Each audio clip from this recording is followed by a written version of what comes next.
RVD, thank you very much for your time, man. How's your day going? Uh, Very excellent. I hope yours is too. Yes, thank you very much. And 2019's been a really big year for you. And it's not just because your wrestling's going very well, but you keep doing stand up. You had your great documentary and you threw out a first pitch. Was this the first time you'd ever thrown out a first pitch at a baseball game before?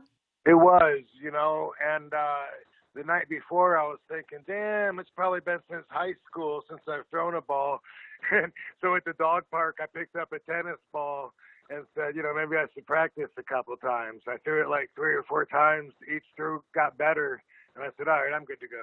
And you are notably a martial artist beyond wrestling. Were there any other sports that you took too well besides martial arts?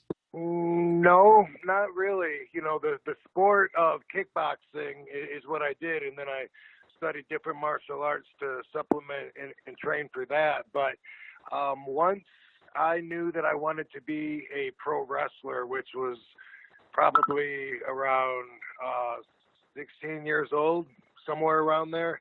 I lost interest in even being a kid. Like I couldn't wait to grow up and get on with my life. And I started hating the kids social rules, of being a kid and the pressure and of just even being a student. So I got out. I didn't want to stay at school any longer to be in any sports.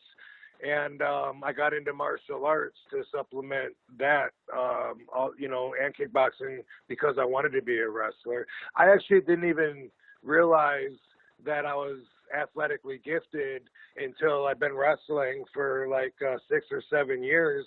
And I knew I was athletic enough to do it, but I didn't know that my other wrestlers looked at me as a athletic standout until I read an interview where Taz mentioned me as, the most athletically gifted wrestler in his opinion. That was like 96. And it made me look at myself different and put more energy into the athleticism. Well, you made an interesting point or two right there, talking about being anti-authoritative from an early age. Did any of that come from music or from punk rock, or was it just purely you became an individual on your own? I think I'm probably the most non-musical person that you'll meet. Like I could go all day with silence, and sometimes maybe even listen to a talk radio over music. And I don't know very many people that are like that. It's not that I don't like music. I listen to it when Katie's in the car and puts on whatever makes her happy, and then that makes me happy. But I think that my dad always encouraged me to have my own individual thoughts. As long as I can remember being a little kid, I was always asking my dad, why? But why? But why? And he would always have the answer, and I always wanted to know, like, why are things like that? How to, and it was, I grew up in the 70s, and the world was different then, so I would say, but, how do people know that they're going to go to heaven afterwards, And, well, because it says so in the Bible. But how do you know that the Bible's right? Well, because this. But how do you know? I think that he encouraged my individualism, and then I think as an adult, just looking at how dumb it is to be a kid and have other people judge you by like the shoes you wear or the clothes you wear, or to have other kids tell you that you can't hang out with a different kid because he's unpopular, it'll make you unpopular. That whole mentality is so dumb. And to be honest, that actually just becomes the same thing in the dressing room. if you subscribe to the social laws of the dressing room, which I do not. But that makes me at one point say, you know what? And everybody with my moves, in ECW in particular, where I was really discovering myself, learning that everyone was talking about how unorthodox I was. JR called me unorthodox.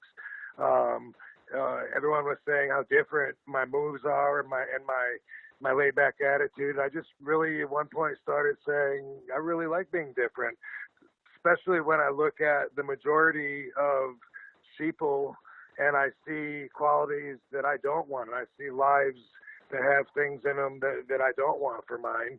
And I think, you know what, we all have our own values. So instead of judging anybody else, I'm going to get what makes me happy to my values, even if they're completely different than the values of anybody else that I may run into. That was an excellent use of the word sheeple, I must say. And if you're easygoing about sports and you're easygoing about music, is there anything you actually follow intently that you're picky about? I follow nonfiction mobster stories, and it's at a ridiculous point.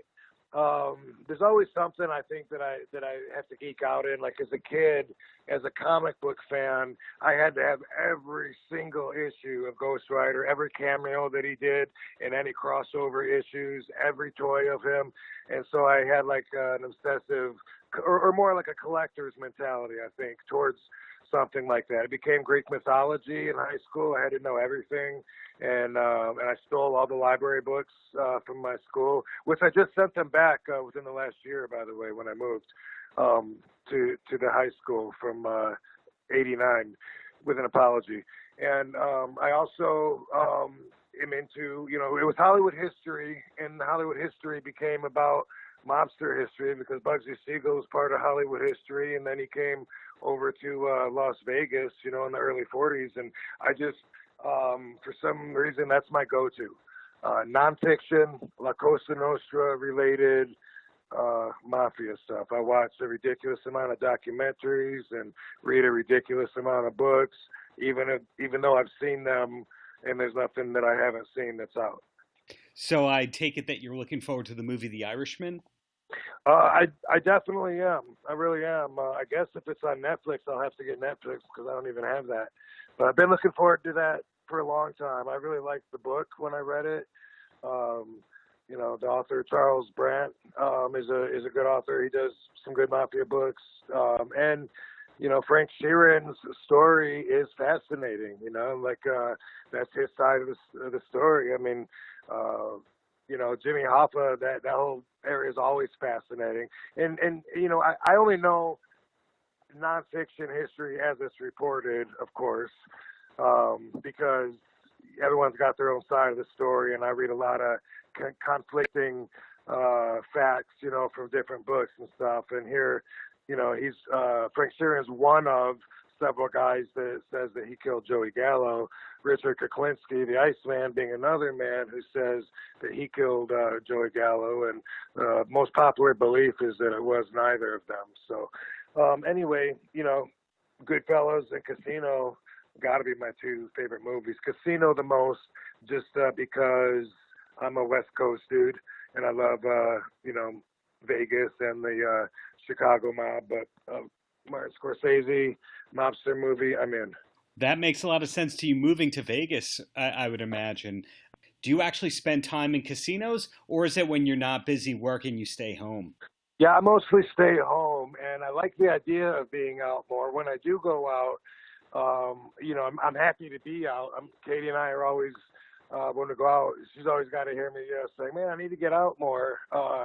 People are happy when I'm out, and it's kind of networking, because then I'm seen, and you make people's dreams. Like they're in Vegas, they met the favorite wrestler. They'll never forget that when they go back to Huntsville, Alabama, or whatever. But I don't gamble, so I don't hang out in the casinos unless I'm just walking through to go to a nightclub or something. I do like to drink, but even that I can do.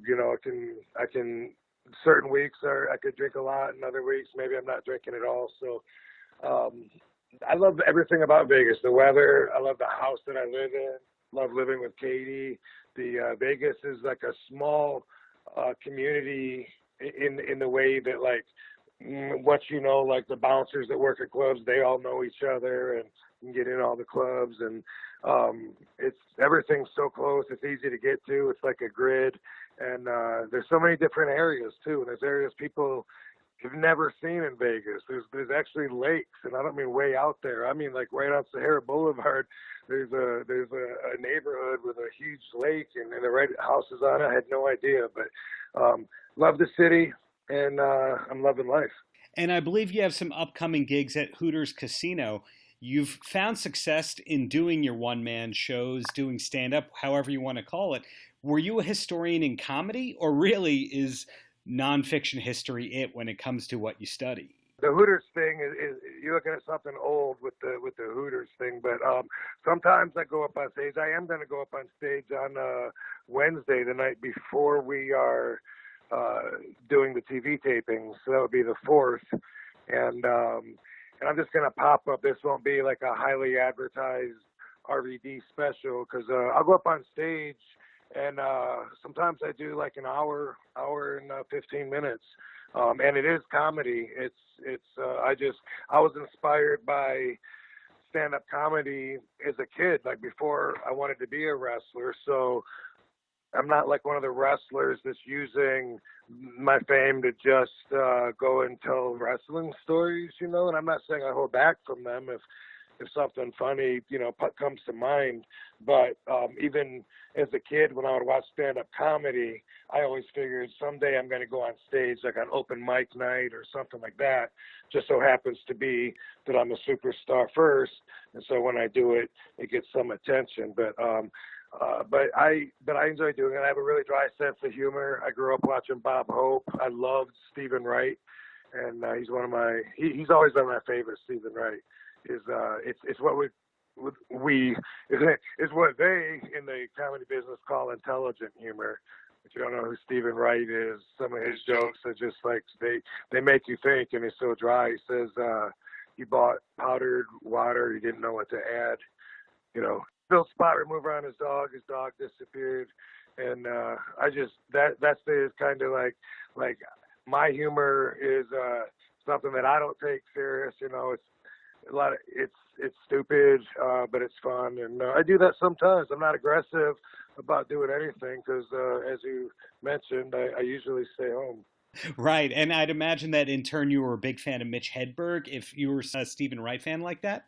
I loved Mitch Hedberg. Now I wish I would have known him when he was alive. I feel like we could have hung out. Like when I listen to his comedy, it's like it's so in tune with mine. I'm like, oh, I wish I would have thought of that one. And I don't know. I feel like we would have really got along good. But I was never turned on to him until a couple of years ago, and he had already, been passed away. And I was sad to know that because, yeah, at this point in life, him and Stephen Wright are both my favorites. Right on. So being respectful of the 15-minute time limit here, any last words for the kids? Well, if you're in the Vegas area, as we've been talking about, Thursday and Friday at Sam's Town Impact TV tapings. Not only can you see RVD's first time wrestling, is it in Vegas? I haven't wrestled in Vegas in many years, I guess. The first time at Sam's Town, wow, I guess the last time I wrestled was with WWE here. That was a long time ago. Anyway, Sam's Town, RVD's first time wrestling. And also get to see yourself on TV if you can find Impact on television, which I believe you can. it's challenging for some. But follow me at RVD, watch my movie Headstrong, and that's it. People social media saying you miss seeing me in the ring. Dude, you can see it. You just got to watch Impact. And Impact's pretty good, by the way. Rich Swann, Willie Mack, Tessa Blanchard, Tommy Dreamer, the Rascals. It's something that I think a lot more people than us should be talking about it. Everyone's talking about AEW and how they're on the rise, and Impact doesn't seem to be in the conversation. But I'm talking about Impact because I know they at least can afford RVD, and that says a lot.